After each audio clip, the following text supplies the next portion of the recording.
Maharashtra today 24 news, सत्य परिस्थितीचा सविस्तर आढावा। 17 जानेवारीच्या त्या व्हिडिओवर सुनील तटकरेंचा दावा, एनसीपी विलिनीकरणाच्या बैठकीवर काय बोलले? अजित पवारांच्या निधनानंतर राष्ट्रवादी काँग्रेसच्या विलिनीकरणाबाबत वेगवेगळ्या चर्चा पुढे येत आहेत।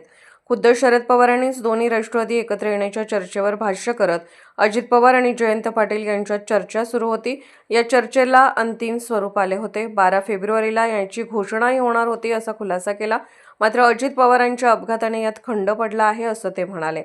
त्यानंतर अनेक प्रतिक्रिया यावर उमटत आहेत। त्यातच 17 जानेवारीला शरद पवार, अजित पवार, जयंत पाटील यांच्यासह काही नेत्यांच्या बैठकीचा एक व्हिडिओ समोर आला। त्याने या नेत्यांमधील बैठकीला पुष्टी मिळाली। आता या व्हिडिओवर सुनील तटकर यांनी भलताच दावा केला आहे। गोविंद बागेतील तो व्हिडिओ समोर, मृत्यूच्या 10 दिवसापूर्वीच शरद पवारांसोबत अजितदादांची चर्चा। या व्हिडिओवर सुनील तटकरे म्हणाले, मी एका व्हिडिओत पाहिलं, त्यात नेते दिसत आहेत। हा व्हिडिओ बारामती येथील कृषी प्रदर्शनावेळीचा आहे। त्याचवेळी चहापानासाठी बैठक झाली होती। यानंतर स्वतः अजित पवारांनी बैठक घेतली होती। त्या पत्रकार परिषदेत स्थानिक स्वराज्य संस्थांच्या निवडणुका होत आहेत त्याबाबत चर्चा झाली असा स्पष्ट खुलासा किंवा माहिती पत्रकारांशी बोलताना अजित पवारांनी दिली होती। त्या दिवशी जी चर्चा झाली ती अजित पवारांनी पत्रकार परिषदेत दिली आहे। याबाबत सविस्तर आपल्याशी बोलतो असं तटकर यांनी सांगितलं। तर विलिनीकरणामागे 2 कारणे होती। पहिले कारण म्हणजे अजितदादा भावनिक होते। शरद पवारांसोबत त्यांचे नाते खूप हळवे होते।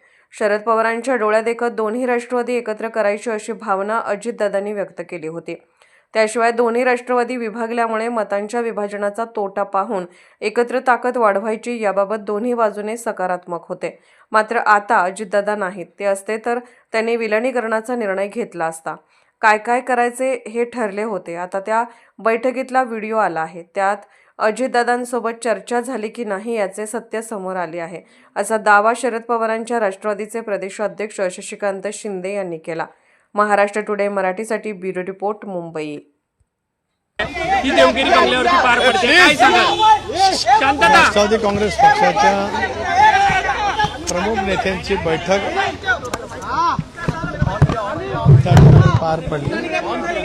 2 वाजता विधिमंडळ राष्ट्रवादी काँग्रेस पक्षाची बैठक होईल। त्यामध्ये जी औपचारिकता आहे ती त्या ठिकाणी पार पाडली जाईल।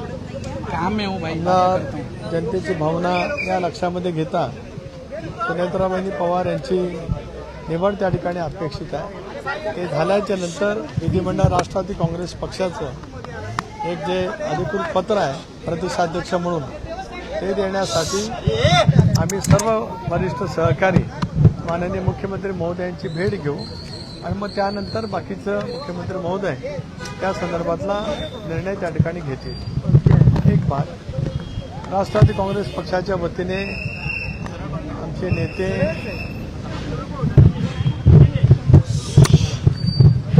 आदरणीय अजितदादा त्यात नाही, हे दुःख आम्ही पचवू शकत नाही। त्यांचा अस्थिकलश संबंध महाराष्ट्रातल्या प्रत्येक तालुक्यात, खेड्यापाड्यामध्ये हा सुद्धा आम्ही नजीकच्या कालावधीमध्ये देणार आहोत।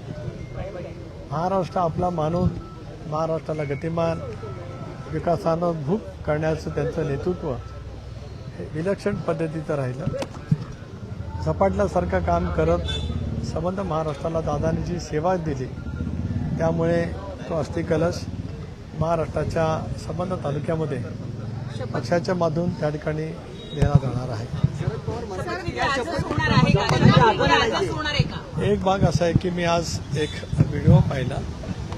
त्या व्हिडिओमध्ये जे बैठक दाखवलेली आहे त्यानंतर आपल्याला सर्वांनाच भीतीत असेल की ज्यावेळेला कृषी प्रदर्शन बारामती येथे त्या ठिकाणी झालं त्याच वेळेला ती चहापानासाठी बैठक झाली आणि त्यानंतर दस्तूरखुद्द आदरणीय अजितदादाने एक पत्रकार परिषद घेतली होती आणि त्या पत्रकार परिषदेमध्ये स्थानिक स्वराज्य संस्थांच्या निवडणुका ज्या आता होत आहेत त्या संदर्भामध्ये चर्चा झाली अशी स्पष्टपणाचा खुलासा किंवा माहिती पत्रकारांशी संवाद करत असतानाच आदरणीय अजितदादांनी त्या ठिकाणी केलेली होती।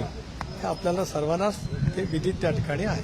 सर, स्वतः शरद पवारांनी सांगितलं होतं की दोन्ही राष्ट्रवादी स्वतः शरद पवारांनी सांगितलं होतं की दोन्ही राष्ट्रवादीचं विलिनीकरण जे आहे ते होणार होतं. 12 तारखेला घोषणा पण होणार होती. पूर्ण कल्पना होती. एक भाग असा आहे की त्या दिवशी जी चर्चा झाली त्याच्याबद्दलची स्वतः माहिती आदरणीय अजितदादांनी त्या ठिकाणी पत्रकार परिषद घेऊन बारामतीमध्ये त्या ठिकाणी दिलेली आहे. आज हे सगळं झाल्याच्या नंतर सविस्तरपणाने आम्ही या बाबतीमध्ये आपल्याशी बोलू. सर, पण ज्या पद्धतीने सगळ्या घडामोडी घडतात आहे, ज्या पद्धतीने सगळ्या घडामोडी घडतात आहे, त्यामध्ये तुम्ही प्रामुख्याने सुनील तटकरे आणि प्रफुल्ल पटेल यांच्यावरती देखील टीका होताना पाहायला मिळते. राष्ट्रवादी काँग्रेस पक्ष, राष्ट्रवादी काँग्रेस पक्षाचा परिवार, राष्ट्रवादी काँग्रेस पक्षाचे आमदार जनभावना लक्षामध्ये घेत आम्ही हा सामुदायिकरित्या निर्णय त्या ठिकाणी घेतलेला आहे. धन्यवाद.